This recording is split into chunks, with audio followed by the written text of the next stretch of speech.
Okay, this is Big Boss from Foxhound Woodsball coming to you from Fort Lauderdale, and for this particular video, it's going to be a recap and a follow-up to the first Tactical Woodsball Operations video that was entitled Close Quarters Battle. Now, in hindsight, from looking at the video and the feedback that I received from that, I did have some good points, yet I didn't go into as much detail on certain tactics as I probably should have. Now, for this one, I'm going to at least attempt to knock it out and try and explain things a little more thoroughly with that. So, let's get to it. Alright, now, the first thing I want to address, or readdress, is fighting behind cover. Now, I've been in the bad habit of leaning against cover, stuff like that, and after a little bit of study and taking a look at a few things, I know I was doing some dumb shit, so I'll leave it at that part as my personal experience. I like to mention that a lot of tactics and a lot of things I'm going to mention in this portion of the video is based on circumstance and context to your situation when you're on the field. Now, moving on from there, let's say I'm playing behind cover. I'm going to use this armoire here to demonstrate cover. Now, when you're behind cover, let's say a wall or a corner of a building, you want to keep some distance between you and your cover. So, example being that I'm like 5 feet away from my cover. As you can see, I'm easily able to peer out, maintain a smaller profile, yet still have a good situational awareness. Now, the distance between you and what you're using for cover is somewhat important because that allows you to have greater maneuverability with your weapon. So when you do have to come out of cover to engage, you're already out, gun up, able to easily and quickly engage targets. Now, with that being said, you could learn more about this kind of stuff. You could look it up on YouTube. I will be posting some links to some information pages and a few videos that I found to be very helpful for me in doing this particular video. And as we continue, I'll try to be as further detailed as I can. But first, a word from our sponsor.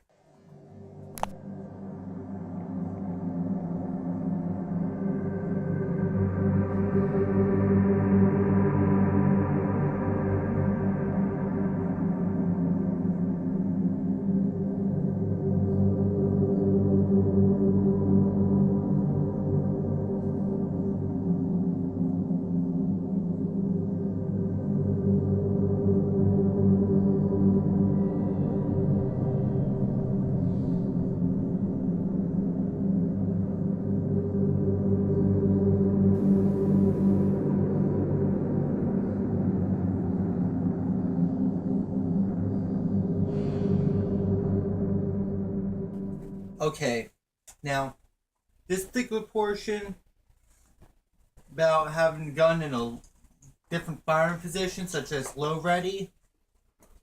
Low ready isn't a bad position, but it all depends upon the situation and the context. If you're just doing a security patrol on a perimeter, a low ready is not a bad thing.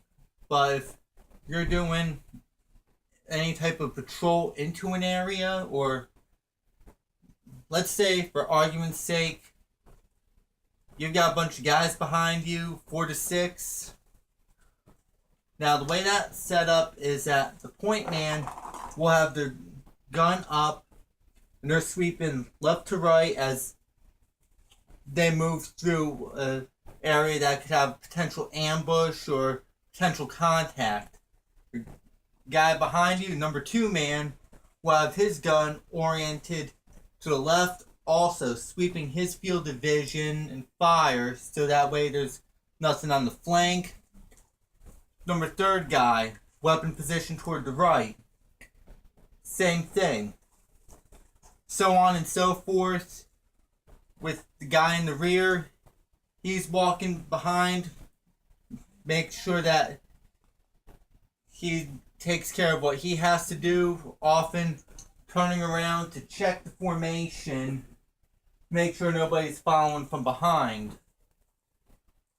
That way it creates a 360-degree field of fire for the entire team. Now, when you're entering structures or close quarters environments, all your team members behind the point man will have their guns either in a low ready position or in what's called a high ready position.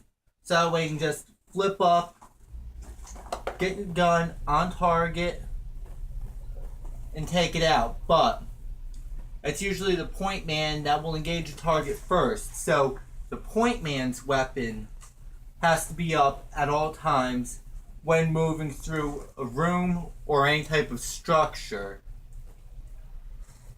With that, I'll be trying to demonstrate this further and maybe even cook up a little animation of my own. So we'll be back after this.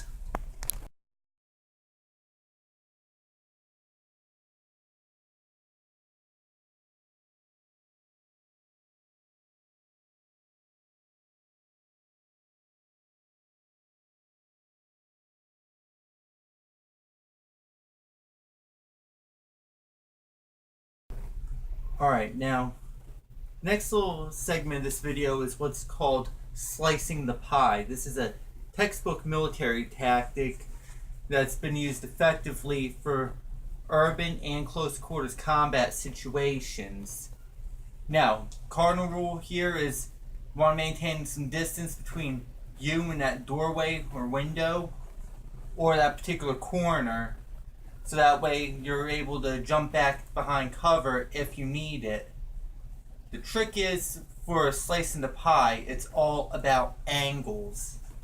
Your angle in relation to your target to allow for a clear line of sight and fire when it becomes necessary. So when approaching, your gun is up. Just remember, inch your way in when you're sweeping through. That way, if you come across an enemy, you'll be able to drop them in a split second if required.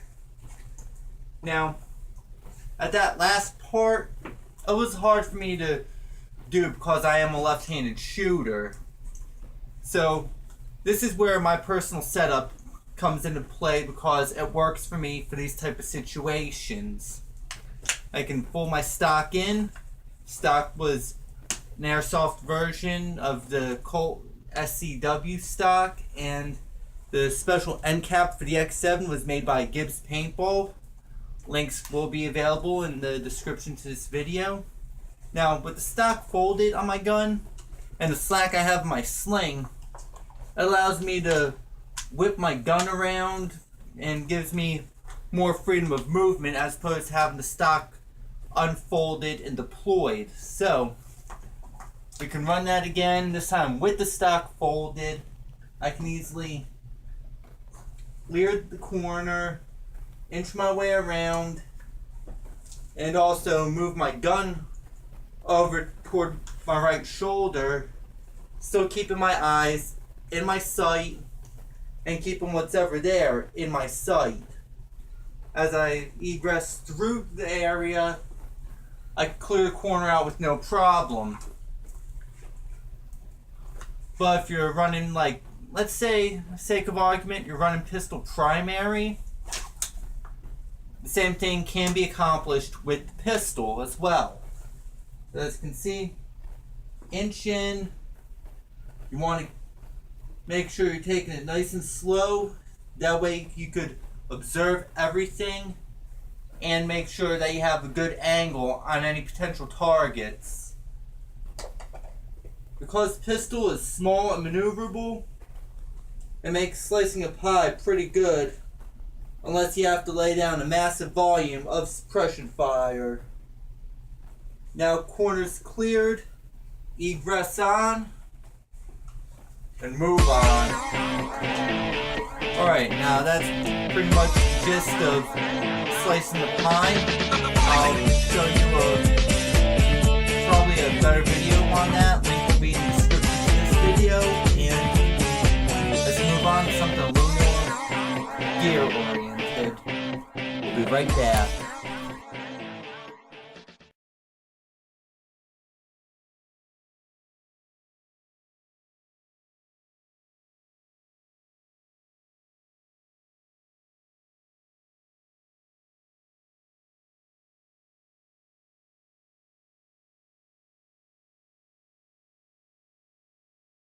Alright, we're back, and I've got a piece of gear that has been beneficial for me over the years, and nothing really special. It's your basic mesh scarf. I got this off eBay a couple years ago. On one side, it's a woodland camo pattern, and on the other side, it's olive drab. Now, a lot of players think this is good for a scarf. You just tie it around your neck. Keeps the bugs, keeps everything like that out. You're good to go. But there's so much more that you can do with this one simple scarf. Example, you're out in the woods, you get hurt, arms busted. You have a friend, probably reset the bone if you know how to. I'm not a doctor, so I'm not going to go into that detail. But you can easily tie it and use it as an arm sling if you need to. Another tactical idea is, let's say your team is getting ready to move out, you forgot your balaclava, whatever. You can then take this scarf and easily improvise a balaclava. As you can see, tied around the head.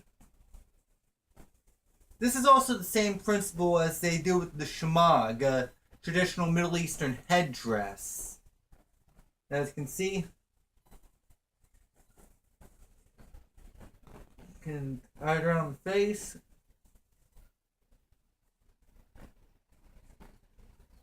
Tuck in the back. And you've got an improvised ski mask if you need it. This can also be used for sniper operations. So give me 1 sec as I get that stuff prepped. Give me 1 minute. Okay, you got your gun, you got one of these scarves, you don't want to paint your gun for one reason or another, yet you still have to break up the outline of the gun if you're doing any type of sniper play. Best idea with one of these, you tie one end around the barrel of the gun.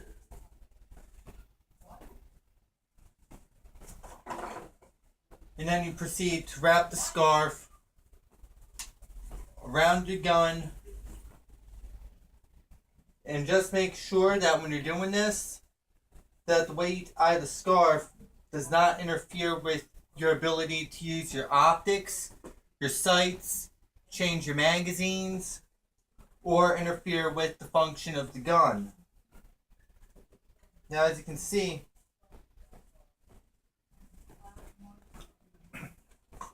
I've got this thing wrapped up pretty well. That way all relevant areas are covered. The outline of the gun is broken up a little bit.